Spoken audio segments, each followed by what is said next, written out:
Kamotor, welcome to my channel. I-demo ko sa inyo ngayon kung paano gumamit ng machine.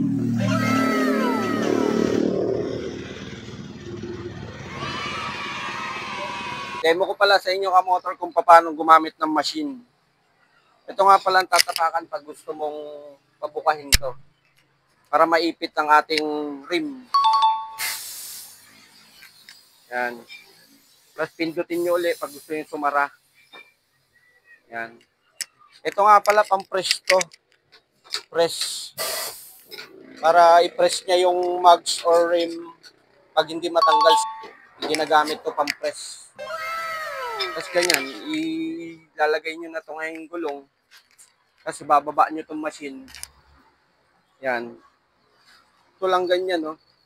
Kailangan yung clearance. Tapos sisikip nyo to. Yan. Tapos gaganyan nyo lang yung gulong. Tapos pipindutin nyo to.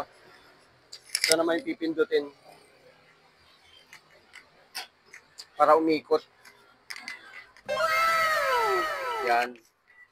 Tapos gagamit kayo ng panikwat. Para pag isisikwat nyo, papasok.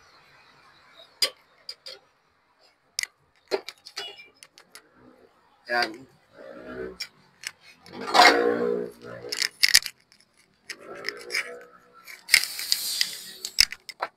Yan, gaganyan nyo lang. Tapos pindutin nyo ulit itong paa.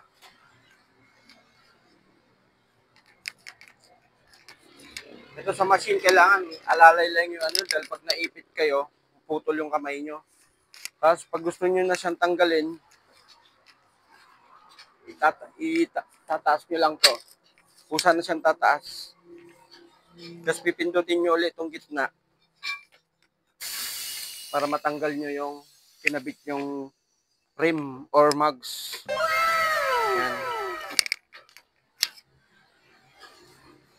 Tapos pag gusto nyo tanggalin naman, pindutin nyo ulit yung ano.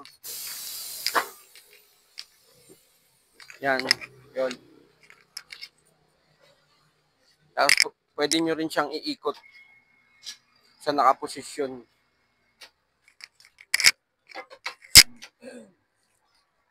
Kasi bababa nyo lang rin to ulit. Pag binaba nyo, kailangan sakto lang yung clearance. So, tapos sikip nyo ulit. Pero kung sakaling malayo yung clearance dito, may adjustment dito. Ito. Adjustment niya yan. Pwede lumapit, pwede lumayo. Ito naman ganun pala pagtanggal niyan. I-press nyo lang ganyan, no? Tapos itutungtong nyo lang dito. Yan, kakalawit nyo lang.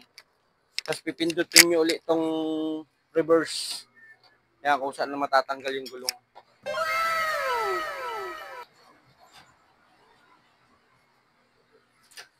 Tapos, ikalawit nyo ulit.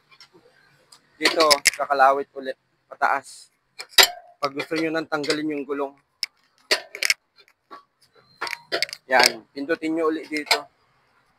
Kung saan na siya matatanggal yan. Tapos, itulak nyo lang to. Tanggal na yung gulong. Tapos, i-press nyo lang to. Tapos, i-press nyo ulit to. Para sumara.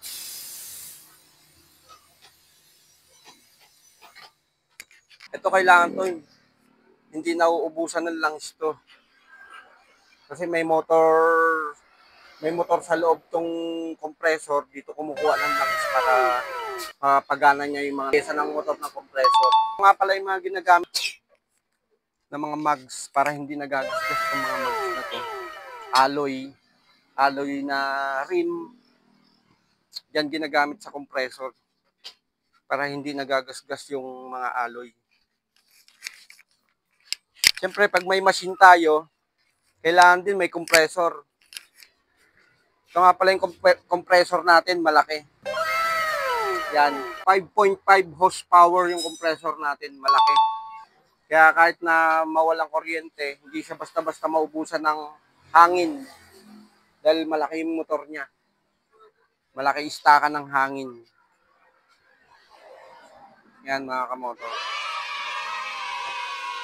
I-share nyo na lang yung vlog ko kamotor para mas marami pa tayong magawang vlog.